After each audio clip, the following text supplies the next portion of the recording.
What we do here is go back.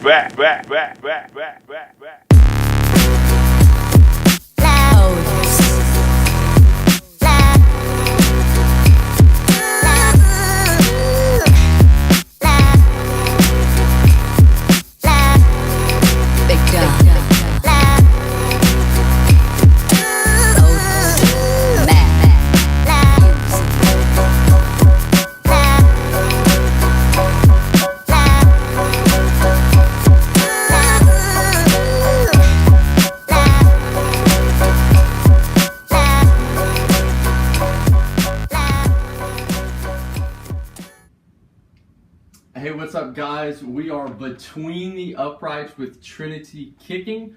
We are super excited to have you guys join us. We did have a quick glitch in our cameras a little bit earlier, so that's why we jumped off the live feed, but we are back.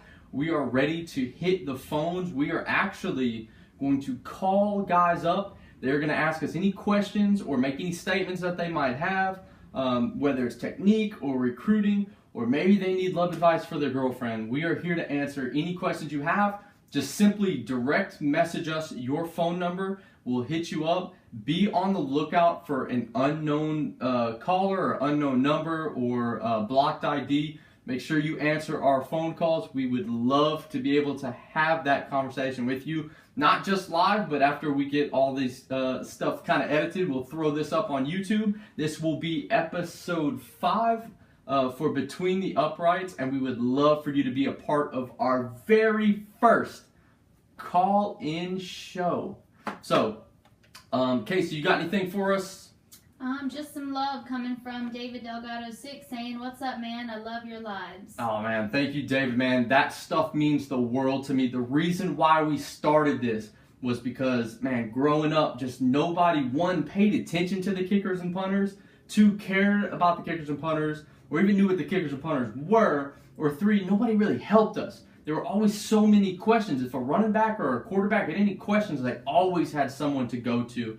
And us as kickers, punters, and snappers, there's no one. Nobody really knows anything about this crap. So that's why we started this. We want to be informative for you guys. So again, if you have any questions specific to your technique or whatever, we are here to answer it. And hopefully I can do a great job of answering it for you. If I can't answer it, that would make me a pretty bad coach, wouldn't it? So, I don't know, Casey, should I go ahead and start dialing the first number? I think so. I mean, why not just go ahead and jump into it? Let's do this thing. Let's see how this works. Hopefully all of this will go nice and smooth. Let's see who our first caller is. See if this is loud enough for you guys. Hey, this is Coach Connor with Trinity Kicking, and you are Between the Uprights. Hey, how you doing, man? Hey, what's going on? Give everyone your name, where you live, and what position you play, and what year you are in. And you might have to speak up a little bit. I got you on speaker here. Oh, yeah, no problem. So, my name is Mark. I live in Riverview, Florida. I am a junior in high school, and I am a punter. Awesome. A first caller is a punter. I love it. Punting is my absolute favorite position. Mark, it's great to have you on the show, man. Do you have a question for us? I do, about kicking in the wind. Kicking into the wind. So is it just in general you're having an issue with kicking into the wind? Yeah, most of the time when I'm going to kick in the wind, I put the ball down, but for some reason it's not working out very well. It's going like maybe 20, 25 yards to the left. To the left. Are you a lefty or a righty? I am a righty. Okay. I'm sorry. I'm thinking of the right. My bad. Okay, so it's going to the right. Perfect. I know exactly what your problem is, Mark. And this is a problem a lot of us have. So the biggest thing you always hear is drop your ball lower, right? You want it to cut into the wind. But the idea of the wind really playing on your ball during your drop isn't really that as big of a deal as a lot of us like to believe. The biggest thing is the angle of our drop. So right now, if you go ahead and look at your film, this goes for a lot of us punters. With punting, it's not like kicking. We don't really get to see the sweet spot of our football, right? It should be completely invisible. So the way us punters do to kind of cheat that so that we can see some of our sweet spot is we turn that nose in. You're going to hear a lot of coaches say, drop that thing at 11 o'clock. But if you watch your ball come out of your hands, even with no wind, that ball naturally begins to turn inside. That nose dive kind of goes inside on you, so it'll go move to the left. All right. So when we're in the wind is going to catch that big side of the ball easier. So that ball is going to seem to move more when that ball is turned. All right. So when we turn our ball, and this is with no wind I'm describing now, if we hit this ball and the ball is turned at all, that ball has to straighten out after it leaves your foot. Okay, if we hit a perfectly clean ball, this ball is going to shoot to our left and then hook back to the right. And sometimes it's not always as noticeable, but any movement we have that goes from left to right is lost yardage as far as distance. Does that make sense to you? Yeah, absolutely. So, I get what you're saying. Okay, so the biggest thing is we have to straighten out our drop. I promise you don't have to spin the ball off your foot. The ball compressing off your foot, the ball is round, your top of your foot is round. That compression is what spins that ball. So you don't need to worry about spinning the ball to get that rotation. It will do it naturally. Okay? Now, as far as dropping the ball low, okay, we have to make sure that our ball is always low. If we talk about where our foot is at its fastest point, right? Because you always hear leg speed is important. But leg speed is important because it's the compression you have on the football. When your leg speed is moving faster, you compress the ball more. Does that make sense? So we need to always make sure that we're dropping the ball low, that ball is perfectly straight at 12 o'clock. By the time you make contact, it'll probably be at 11, maybe 11:30 if you're really good with that drop. Make sure that the nose isn't diving down. Okay? So the nose has to be straight. Nothing goes down. Right, you want your ball as flat as possible. This makes it kind of difficult from your point of view, and this is a kind of a secret for all you punters. What seems flat to you is actually nose down. So get someone to film you from the side and say, hey, this is me with my ball completely flat. And you won't believe how often your nose is actually tilted down a little bit. Okay, so now our ball is going to be completely flat, it's going to be completely straight, and it's going to be low. So it's going to be kind of just below our hip if possible. We still have to make sure it gets out there. So now that the ball is lower, it's actually going to be a little bit closer to us. Does that make sense? Kind of a half circle deal? Yeah. Okay, so in order to make up for this, we have to shorten up our steps. If we take too big of steps, we end up passing our ball up. Again, film yourself doing this, especially from the side angle. You'll see exactly what we're talking about. So you're going to take 2 steps, all right? If everything is clean, you have to keep this rhythm in mind because this is the other issue that us punters have. All right, your rhythm is not step, step, kick. Okay, it's step, step, kick. So the moment your plant foot hits the ground, your leg is shooting up through that ball. Does that make sense? Yes, it does. Okay, so now that your ball is lower, your leg is going to make contact sooner. Your rhythm is speeding up your leg, so the moment that left leg hits the ground, you're letting go of the ball and your foot is hitting. So again, that rhythm is step, step, kick. If you're letting go of the ball at your second step, kind of how you should be, that ball is only going to be suspended in air for, literally fractions of a second. Okay? So that is going to help you compress the ball. The ball with that nose being completely straight is going to cut through that wind beautifully. All right? It just takes practice. So anytime there is a wind outside, you need to be kicking against the wind. Everyone can punt with the wind at their back. Even if it's pregame, you kick into the wind because you know that the punter on the other side is not going to practice in the wind and hasn't practiced in the wind. And on a really windy day, they're not practicing. That's how you get better, because when you get to the college level and you're playing 15 games in a season, a lot of times we get really, really windy games at some point. So, oh yeah, for sure. All right, so look, flat ball, right? Straight ball, low drop, and step, step, kick is our rhythm, and you will have no problem with the wind. It's just a mental thing now. Just don't worry about the wind. Let the ball do the work for you, my man. So, you said step, step, hitting, or step, step, kick. Yes. The steps, should your kicking foot be behind your plant foot or opposite? Or should they be even? When you're in your stance? Yes. Everybody's a little different. It's not really how you start that I'm worried about. Some guys stand with their feet completely parallel to each other. I was always a guy who had my plant foot in front of my kicking foot. Now, if you're playing for kind of a rougher blocking team that's not really the best, you might have to one-step it, which then your kicking foot is in front and it's just step kick. All right, so you lose that first step. So especially if you're backed up in your own end zone, I always recommend going with that one-step approach. So what I heard is the one step doesn't lose anything. It's just in your mind. Like you can kick the same distance as a two-step kick and a one-step kick. Is that true? Absolutely. So you're not really getting power from your momentum. It's coming from that plant and pulling the turf with your plant foot and exploding up at that leg. So the idea of getting more power, it's more of a comfort thing, and it eases your mind. Like you said, it's on the mental side. So don't be afraid to one step. If you have a clean drop, which is actually easier, less things go wrong when there's less things moving. So it's actually a lot easier to get a cleaner drop when you're just one stepping. So anytime you're starting out your day, you need to hit at least 20, 25 one steps before you even start hitting two steps. Oh, yeah, for sure. Yeah. All right, man. Well, thank you so much for calling. You got anything else, buddy? I think that's it for me, sir. I think you pretty much put it down for me, and I'm going to definitely do that in practice. All right, man. Get to work, man. It's never easy to kick into the wind until you get used to it. The same thing with kicking in the back of the end zone. Absolutely. It's time to show the team what specialists can do. That's awesome, man. Go out and kill it, man. Thank you for calling, buddy. Yeah, of course. You guys have a good show. Thank you, man.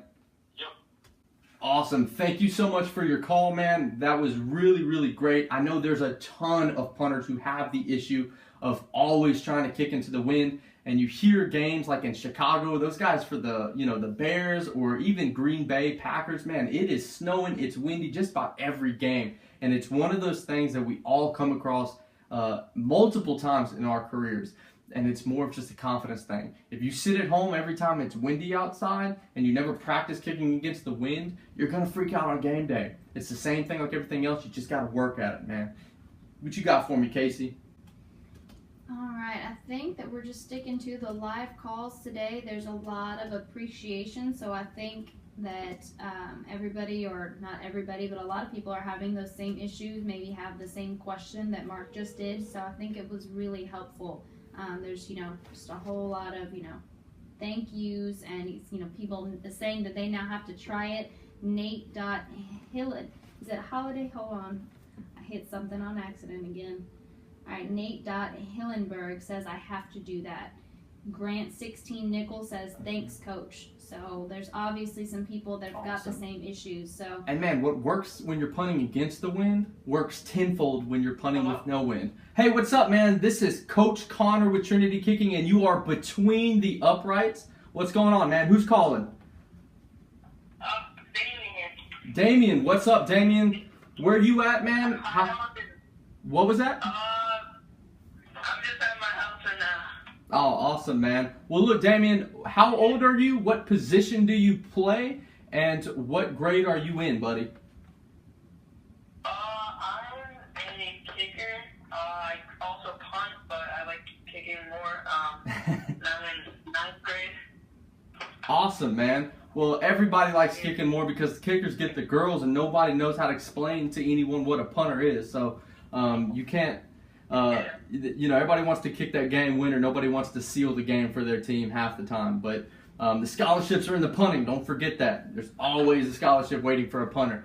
Well, look, Damien, what question do you have for me, buddy? And I need you to kind of speak up a little bit. You are on speakerphone, so we got to make sure our cameras can pick everything up. Okay. All right. How many times a week do you recommend, how many balls you recommend to kick a week? Awesome question, man. Thank you so much for asking this. Honestly, the answer kind of depends at where you are in your season, right? So if you're in season, which kind of most of us guys are right now, we really need to kick heavy on Monday, kind of lighten it up just a little bit on Tuesday, really lighten it up on Wednesday, and hardly kick at all on Thursday, kind of the night before your game. This is assuming you're playing on a Friday. I know a lot of you guys in Texas play on Thursdays and Saturdays and stuff like that. So for wherever you are right now, you don't want to change kind of adding too many more kicks while you're in the season from where you were in your off season. So if you're used to kicking maybe 80 kicks when you go out and kick in the off season, then I would kick 80 kicks on Monday. Then on Tuesday, maybe take it down to 60. Right? When we get Wednesday, that's when we really take it down to about 45 or 50. But we have to make sure that we really limit kind of how many kickoffs we're doing for us kickers, right? Kickoffs is really what takes a lot of energy out. That's where the injuries come. So really limit your kickoffs. Only do about 5 or 6 a day if you're going to do kickoffs that day. What was that? Isn't it about like 5 or 6? That's what I've heard, like maximum 6. Yeah, I really don't recommend going more than 6. You know, field goals are basically kickoffs, right? You don't really need a giant run-up. It's basically just a kickoff or a field goal once you get to the point of contact with your kickoff. Now, you're going to land on your kicking leg, and so that part's a little bit different. But overall, your plant, your body lean, your follow-through is all about the same. So let's talk about off-season, Damien, because this is something that really kind of, we're very different here at Trinity Kicking than what you'll get from most other kicking organizations. So what our goal needs to be, and when I say what our goal needs to be, it doesn't mean that, hey, my season ended today, tomorrow I'm going to go kick 1,000 footballs because that's what our goal is, right? You have to build yourself up to this. You can't risk yourself getting injured. But what we recommend is we recommend our guys to kick 100 balls a day, 5 or 6 days a week. Again, let me say that you have to build yourself up. You got that, Damien? So don't just run out there in this. Off-season, right? Yeah, right. Yeah, we're talking about the off season now. So definitely, say your season ends tomorrow and it's December 1. You're like, all right, my off season's starting. Let's go out and grind. I'm going to get my 150. You have to build up to it, just like squatting or any other exercise that we do. You start with lightweight and you build it up. But your ultimate goal this year, all right, so sometime in this off season, you need to be getting 100 balls a day, 5 or 6 days a week, all right?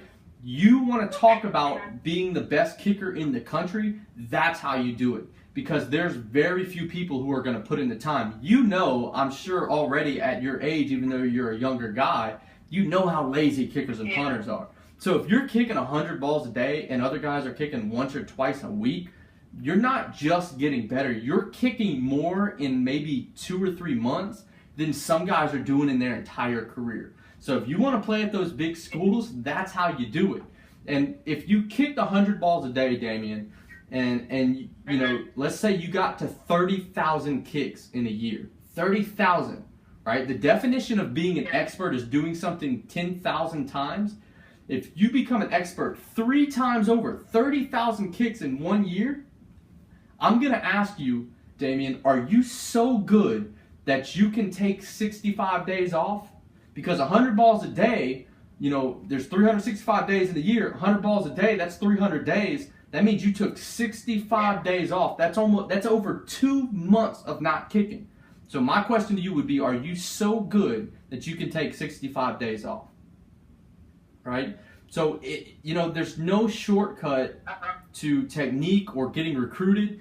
It's all about just working your tail off and just outworking someone else. The way I saw it was any day I couldn't kick, because there's going to be days we can't kick. Either one, we're just too sore, we're too tired, or maybe, it's raining outside or snowing outside too heavy and we don't want to ruin our footballs and we have to take a day off. In my mind, at your age, I was saying, man, there's somebody in California, there's somebody in Florida, there's somebody in Australia working today and they're getting better than me today. So my favorite days to kick were, the 4th of July, Thanksgiving, Christmas morning. When everybody's opening presents, I'm out there kicking. All right? So you have to raise your level of dedication. It's also quality over quantity. I mean, I know you have to kick a lot, obviously to work hard and, be good. But, if you, for example, get to 80 or 90 and you're already, kicks aren't coming out well and you're, tired, what do you recommend doing? I recommend keep on kicking, all right? So this is why, man. There's no really way to, have that adrenaline that you have in a game, right? Having to, control your heart rate and hit a good, clean ball like in a game scenario. When we're in the off season, it's boring. We're sitting there kicking and kicking and kicking. So the best thing you can do is raise your heart rate. get yourself really, really tired. Now, if you feel a strain in your muscles, you shut it down immediately. But if you're just tired, you kick through it. You learn to kick and calm your heart rate and keep on kicking. The more tired, and this is the reason why we get worse and worse as we get more and more tired, is because our follow-through starts to slump. Our brain starts to go. Our legs, man, it's not that difficult to kick a football, all right? It doesn't take that much energy. Can you kick one more kick? If I said, hey, you've kicked 90, you kicked the past 20 bad, just give me one really good one, and then you can go home. I would imagine you could kick me a good one, right, Damien? Yeah. So if you kicked one more good one, I said, all right, give me one more good one. You could do another one, right? If you're at 85 kicks, just get to 100, right? Because if you're doing nothing else, because you're not kicking in a game, the more you're swinging the leg, the stronger you're getting. You're building up that muscle memory. You're learning how to kick tired. When you play in a game, and even if you've been standing around for 2 hours with pads on, you're pretty tired after a game. So if for whatever reason your team's getting beat, you don't get to kick any field goals the whole game, and they put their scrubs in, and next thing you know, it's the last second of the fourth quarter. They say, hey, Damien, run in there and kick. You better be used to kicking with the tired leg and learning how to focus up, right? So I would recommend just keep grinding through it. All right, kicking tired is a good thing as long as it's not endangering your muscles or your body or endangering, you ripping something. Kick when you're tired. There's nothing better than kicking when you're tired. And again, just like I said earlier, other guys are going to quit at that point. You got to keep going. One more rep. And the last thing I'll tell you is it's exactly like you said. Quantity over quality is a great saying. But at the same time, you need to learn how when you're kicking 100 balls, it's very, very easy to lose focus mentally and not concentrate and give every single kick its due diligence. So this is a great mental exercise because it should be a mental day just as much as it should be a kicking day in an off day or an off-season kicking session, right? So you need to learn to be mentally strong enough to focus back up even when you're dead dog tired in the dead heat of the summer and you're low on water and you're just sweating and you got sweat in your eyes. If you can mentally focus up on that, man, the season's going to seem easy to you. Does that make sense, Damien? Yeah. Awesome, man. Well, you have anything else for me, buddy? That's it. Thank you. No, man. Thank you for calling, man. And we are super excited to see your progress, man. I've heard so many wonderful, wonderful things about you. I know you just... Why don't you tell everybody what you just got invited to be? I got selected to be one of the freshman All-Americans for the All-American Bowl in December. Man, well, congratulations. I know all the guys watching are sending big ups to you. It doesn't make me... Nothing makes me more happy than somebody who has had the success that you've had being selected as an All-American, and you're still eager to get better. You're still trying to push yourself to the next level and wondering how hard you can push yourself. That is fantastic, Damien. Thank you so much for calling. Thank you. No, thank you. All right, man. You have a good night, man. All right, you too. Have a good night. Bye. Awesome. So that was Damien, man. Super, super glad to hear from him. We got anything for you on that end, Casey? Anybody shoot any questions? Yeah, there's actually a follow-up coming in. There's, of course, a bunch of congrats coming into Damien. That's awesome. But it was tied into Damien's question, and I know you kind of touched on it, kind of mentioned it. Maybe he missed it, I'm not sure. But _Roy16_ said that he asked if you could give a Monday through Thursday, if Friday is game day, of course, kind of breakdown of how many balls they should kick each day. Okay, so let's assume that you're used to kicking 100 balls a day, because that's where our Trinity guys are at when they're in their season. If your limit is 70, then kind of break down the ratio yourself, all right? So Sunday, we're having an off day, all right? Monday, we're going in there, we're kicking 100 balls that day, all right? Let's say on Monday, let's just say we're a field goal kickoff specialist. He's a punter, so he actually just added in for punting. Perfect. All right, let's say we're a punter. We're kicking 100 punts, all right? Now, that includes your one-steps, all right? It doesn't include your partner passing or anything like that. Most of you guys will know what that is. So, like no steps and stuff where you're just kind of hitting it 10 yards. Those don't count towards your 100. Your one-steps do count as your 100, All right, so we do about 21 steps, then get in and knock out 80 full step kicks. All right, work on direction right, direction left, some pooches, do everything you need to get done in that day, but do 100. Now, if you're a kickoff specialist as well, which I know a lot of you punters are starting to be kickoff specialists too, then we taper down that number a little bit. We're going to punt about 80 balls and we're going to do about 5 or 6 kickoffs, right? Tuesday, right, we're going to go from that 100, if that's your usual number, we're going to go down to 80. So now we're at 80 punts. If we're doing kickoffs, we'll break it down to maybe 60 or 70, and we'll do another 3, 4, 5, 6 kickoffs. Wednesday, we do no kickoffs. We're letting our leg rest. We're healing up. All right, we're going to kick around 50 balls a day, all right, on Wednesday, punt 50 footballs. Thursday, you're not really doing anything on your own. You're just doing what the team is asking of you. So most of the time, it's more of a walkthrough type day. A lot of schools will treat it as a special teams type day. So, you'll do whatever you do at the beginning of practice, whether it's just kind of kicking to the returners. It should be about 10, 12 punts. Then you just kind of hang out, chill out, let your legs rest. When they call the punt team out there, do your 3, 4 reps or whatever it is. Do your onside kicks or your square kicks, 1 or 2 kickoffs, whatever the coach is asking you that day, that's what we're doing. All right, so you're not adding, you're not going off and kicking on your own like we demand of you every other day. So Thursday's really a rest day.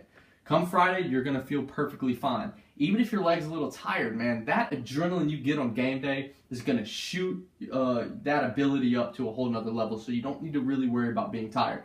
If you are a little sore on any of those days, take an ice bath, man. I mean, there's nothing better for a kicker and punter than taking a nice ice bath. You'll feel like an entirely new kicker the next day, right? They're not fun, but they are worth it, all right? So that's your answer, Roy. I hope that helps a lot. Again, guys, if you're not used to kicking 100 balls, obviously that's way too many. If you're used to kicking 30, 40 balls a day, then that's what you need to do, all right? You got anything else for me, Casey? Yeah, there's a couple coming in. Let me go back, make sure I didn't miss anyone. Because we're going to tell you, we got time for about one more phone call after this. All right. Noah Odell wants to know where you went to high school and college. Cohen, I think, is trying to answer for you with some D-Town baby coming in. So, all right, yeah, go ahead and let him know where you went to high school, college. Yeah. So high school, I went to a school in Louisiana called Dutchtown High School. We had some pretty remarkable people while I was there. Landon Collins for the New York Giants was our second safety. Our first safety was actually Eric Reed, who is now with the 49ers. Our running back was Eddie Lacy, who was with Green Bay for most of his career, but just got passed over right before the season to the Seahawks. So we had some, just monster athletes. Unfortunately, never won a state championship. The college I went to was a school called ULM. It's a smaller school. It is a Division I FBS school. Probably the only time you've ever heard of us was when we beat number 4 Arkansas and basically ruined their entire season. So do you have anything else for me, Casey? There's a couple more questions coming in. Let's see. All right, Tristan.gar24 says that his first rainy game is this Saturday. How can he prepare to kick in the rain? The first thing is pray for no rain. The second thing is make sure you look for this same video on YouTube and rewatch this Instagram live feed when we're done. But it's the same thing when we're kicking on a rainy game and when we're kicking against the wind. We want to lower that drop. We want to make sure our ball is flat, make sure it's perfectly straight, and our rhythm needs to be step kick. Our goal is to have our knee, our ankle completely locked out so that we can compress that ball to the best of our ability. Try and find something that do make some sort of a liquid. A lot of hunting places like Cabela's or Bass Pro might have it, but it'll be a little liquid that you put on your hands and it will actually dry out your hands. So if you're used to wearing gloves like a lot of you punters are doing, that rain can make it even worse. So the biggest thing is to make sure you're working on your hands all week in practice. That's your biggest goal. Your ball is going to be what it is. It might weigh 500 pounds. You just need to make sure you're not saying, oh, it's pouring down rain, it's mud puddle, I'm going to kick this ball 60 yards downfield. Your goal is to just make sure you get that thing off in a timely manner, and you're just trying to shoot that thing 35 plus yards. You just need to get your team in the best position possible. All right, so take it just like you would be kicking against the wind, buddy. All right, I'm going to make this next call. We'll see who we have on the line. I really appreciate you guys tuning in. I really appreciate all of your questions. Super excited that this call and show worked out the way that it did. Hello? What's up? Hey, what's going on? This is Coach Connor with Trinity Kicking, and you are between the uprights. Who is this? Alrighty. This is Noah Odell, graduating class of 2019, plays kicker and punter. Awesome, buddy. And where are you at? I'm in Western Kentucky at Webster County High School. Western Kentucky. Yeah. And then Bluegrass Western boys. Kentucky. Who's your favorite country artist? I'm not a big country fan. What are you doing in Kentucky? Well, do you eat fried chicken at least? Yeah. Okay. Well, then Back in the day. I will let you slide. So what is your question, buddy? I had a question about after I go through my steps and I'm about to come into my go into the kick, should I have my foot,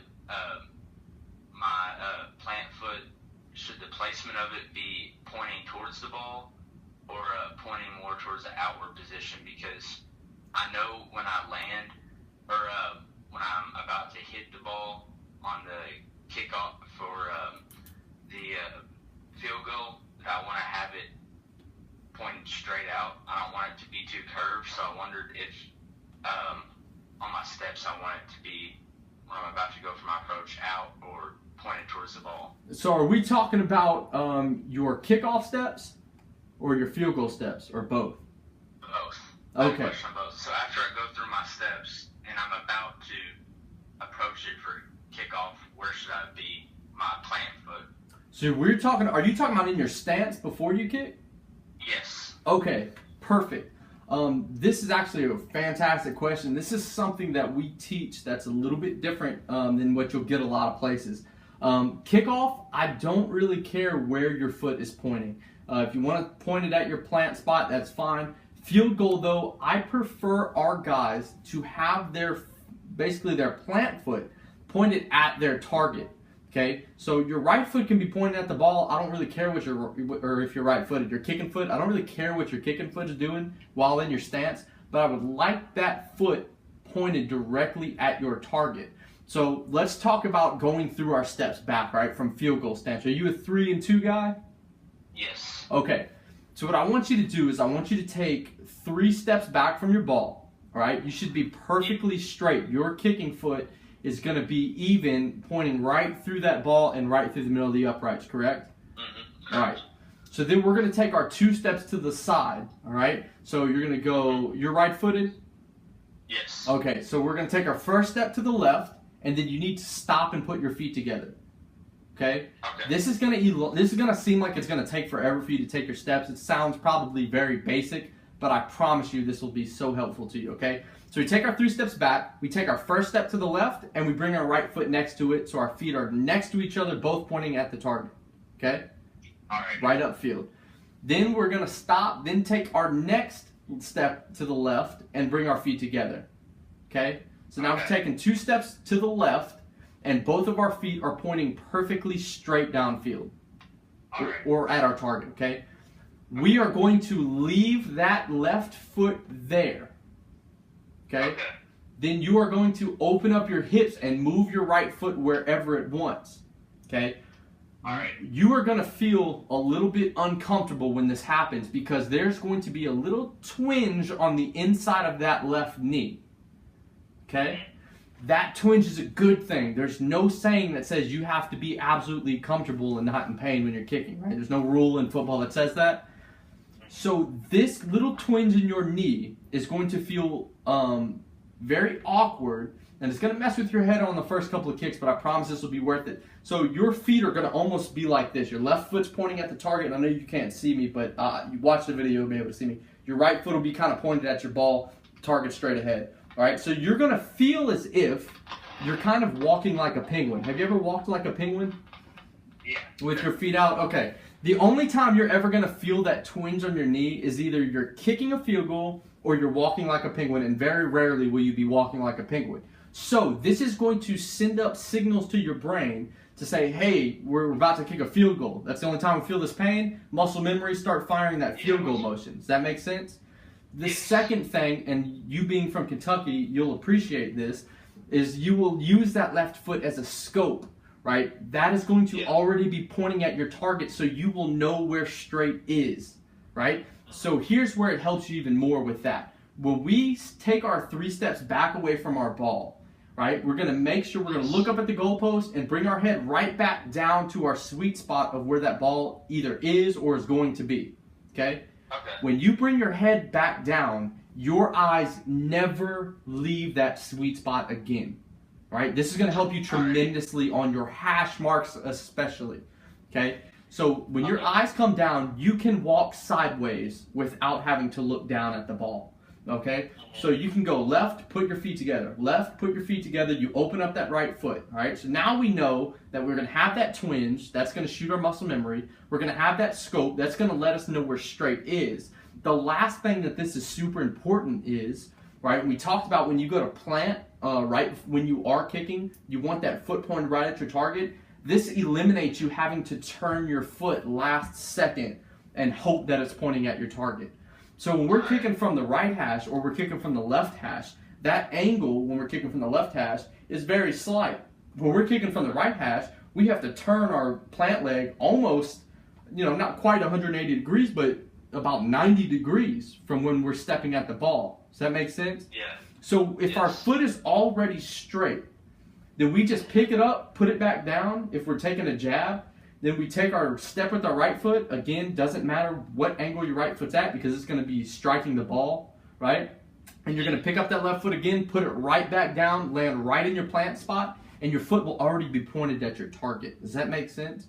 So Sounds good. So it eliminates more issues that'll arise. If you're stepping at your ball, you have a whole other thing to worry about trying to make sure that that foot turns exactly pointed at our target. Does that make sense?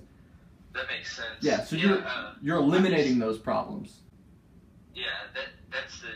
As I eliminate more problems, do stuff, I find out even more stuff that I have questions about, and I've learned just from talking to people and through experience. I know that I need to have my kicking foot facing towards the ball, but I didn't know whether my plant foot needed to be facing towards the ball or it needed to be in an outward position, even on when I was getting ready to go up for the kick. Yeah, go ahead and have that your toes pointing on that plant foot right at your target. It will let you, because here's the thing, man, right? Your feet, right, are going to kind of dictate where your hips are pointing. All right, same thing with your shoulders. So if anything's out of whack, if anything's twisted up, it's going to cause a lot of crossover. It's going to cause a lot of hooked kicks or pushed kicks.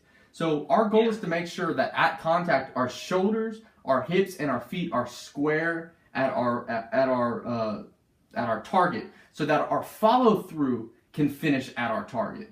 Does that make sense?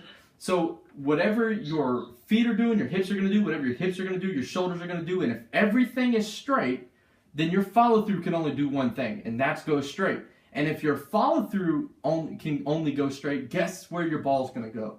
Straight. Exactly, man. So it's the science of kicking. So when you think about trying to change your kicking technique or anything up, you don't ever really want to add stuff to your kicking. You want to take stuff out. You want to eliminate as many things that can go wrong as possible. You want to simplify your kicking.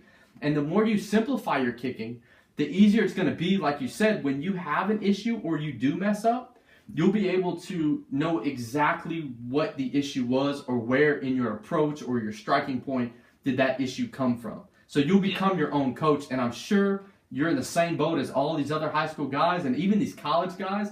You don't have anyone on your staff who probably knows really much about kicking. They just kind of, they just say, hey, keep your head down and kick your leg as hard as you can. So you have to, so you probably, go ahead. Claiborne, he's a kicker here, almost locally, but he kicked for Western's 2004 championship team, and I got to kick with him some, which is pretty cool. Oh man, that is awesome, man. Yeah, he kicked at WKU, so it's pretty close school. Yeah, I know Western Kentucky. I do not know what their mascot is, though. The Hilltopper. The Hilltopper, I challenge all of you kickers to go Google Western Kentucky's university's mascot, and you try and tell me exactly what it is a Hilltopper is. That's my challenge to everyone. So yeah, make sure that you are simplifying everything, and you just learn to analyze every kick. Don't just kick and kick and kick and not understand what it is that you're doing wrong. You need to kick and say, well, why was that kick bad? Or why did that kick go absolutely perfect? What happened in each part? Was it my steps? Did I get too close to the ball? Did I get too close because I jumped at the ball? Are my steps too far back? Whatever it is, you need to learn to break your kick down backwards so you can analyze yourself, become your own kicking coach, and you won't have to pay all these hundreds of dollars to go to these kicking camps or, try and, do all this other stuff and YouTube, and everybody has a different scenario. Break it down scientifically and learn to analyze your own kick, man. Good, thank you. Speaking of kicking camp, I recently got invited to a KCK kicking camp. I never heard of them before, and I was wondering if you knew anything about them or. Yeah, unfortunately, I don't really I don't really talk about other kicking camps. The reason why we started was because, I'll tell you this, is because we weren't happy with the way kicking camps are run. I'm sure if you've been to any other kicking camp, they'll throw, 100 guys on a field at a time. They don't really have time to instruct you because there's that many guys. And it becomes more of just this kind of competition camp, which that's fine if, that's what they're telling you it is. But, a lot of it is just, all right, everybody do no steps, all right, everybody do one steps. And they don't really ever tell you why. And if you ask too many questions, a lot of times you just it gives you more power. Well, how does it give me more power? What scientifically does it help with?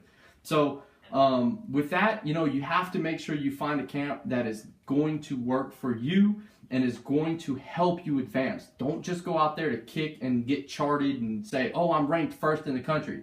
There's like 500 kicking camps these days, man. Everybody's ranked number 1 or everybody's a 5-star or 4.5-star recruit. And the crazy, yeah, exactly. And these colleges, they understand that, well, there's 6, number 1 ranked guys, and it just seems like the more you pay, the higher your rank is, and they understand that these kicking camps are going to say, oh yeah, this guy's really good. That's what they paid you for. Of course they're going to say this kid's good.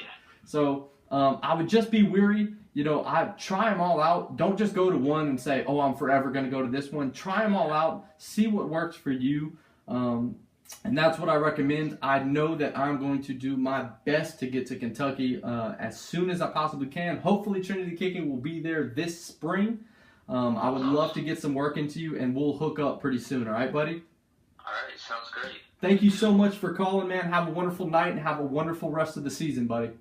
No problem. All right, man. Have a great night. See you later. Awesome, man. Thank you guys so much for all of your questions, all of your phone calls. We're super excited to do this call-in show. I think it's just a better dynamic when you guys get to hear real people.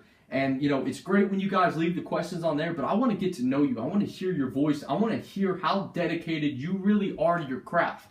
One of the things that I've been getting a lot this past week, and Casey was kind of asking me earlier what's been up this week, is I got a lot of these younger guys, these freshmen and 8th graders, that say, hey, how can LSU know who I am? How can Florida know who I am? And they haven't even taken a varsity snap yet, and they just want everything handed to them. Your idea when you're a young guy is not to get recruited by the top guy. It's to become the best kicker that you can become. Your body hasn't even matured. You haven't really even hit the weights hard. You haven't even been running stadiums. Your goal needs to be the most consistent kicker, punter, or snapper that you can be. There's always going to be somebody with a stronger leg. There's always going to be someone who was born a better athlete than you, but it's hard work that builds the consistency factor, and that's what separates guys. All right? So don't worry about being recruited as a freshman and say, oh, I haven't got any visits or I don't have any offers. We already talked about earlier in our calls, coaches could care less about kickers and punters. That's just the truth. So college coaches usually could care less about kickers and punters until they need one. So they're not usually too worried about a guy who's, oh, well, we don't know what you're going to be like. We've only seen you kick in 3 games, and you're expecting us to give you a scholarship as a freshman, man. Let's see how you mature over 4 years. Let's see how dedicated you are, how much better you get. That's what will show us the kind of kicker you're going to be when you're at the college level and you're a junior in college. All right? So work on yourself. The scouts will find you. All right? If you want to get scouted and you want to have these unofficial visits, then email the coaching staff with all your game film, all your stats, and then call the coach and say, I would like an unofficial visit. It costs the school $0 because they are not legally allowed to pay for anything on your unofficial visit. That's NCAA rules. So for them, it costs them nothing. Of course, they'll say, yeah, sure. Come on, Roy. Come on, Noah. Come on, everybody, to Western Kentucky and take a visit. Come on to LSU and take an unofficial visit. You know, come sit in on our practice and, you know, come look at what our school has to offer. But it's going to be more of an academic trip, more than it's going to be, well, let me see all these facilities. Let me go and walk in with the team. Let me go stand on the sideline. All right? So don't get carried away. Don't get caught up in this Instagram life of all these kids who say, oh, I got 100 visits. If you want those visits, just call and ask them because they'll give it to you. It's free. It costs them nothing. They, again, don't have any idea what kicker you're going to turn into in 4 years, so they might as well let you come see their facilities. All right? So you got anything else for me, Casey, tonight? I think that's about it. Well, I think that's about all we have time for before we're cut short. There are a couple of questions here, so I know that you'll be able to go back through and maybe DM some of these guys some answers back. I know that Carlos _the.kicker had some questions, but we actually had Nathan Holiday _88 coming in and giving him some great advice too. Awesome, thank you, Nathan. That I know he learned from you. So, like I said, you know, just I know the coach is going to go back through these questions that, you know, didn't really get on here live and, you know, direct message you guys some answers, but that's all we have time for today, unless you have something else to add, Coach. Yeah, guys, again, thank you so much. Please comment below how you guys like the call-in rather than just kind of messaging in. If you guys liked it, please comment like, yeah, do more call-in shows, or you say, yo, I don't like the call-in show, couldn't hear the callers, whatever the case is. We want to hear from you. We're trying to do this for you.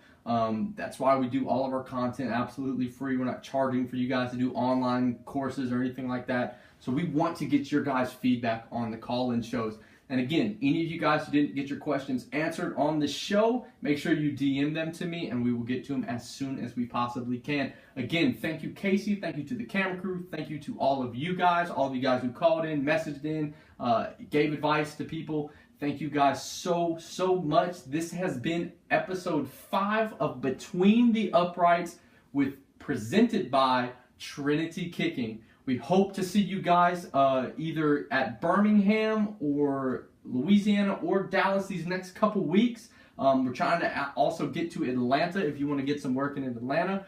And we will be in a town near you this off season. Make sure to go visit www.trinitykicking.com to see where we'll be next. And if you don't see your town, message me. We'll get there. Thank you guys so much. You guys have a wonderful night and good luck with the rest of your season.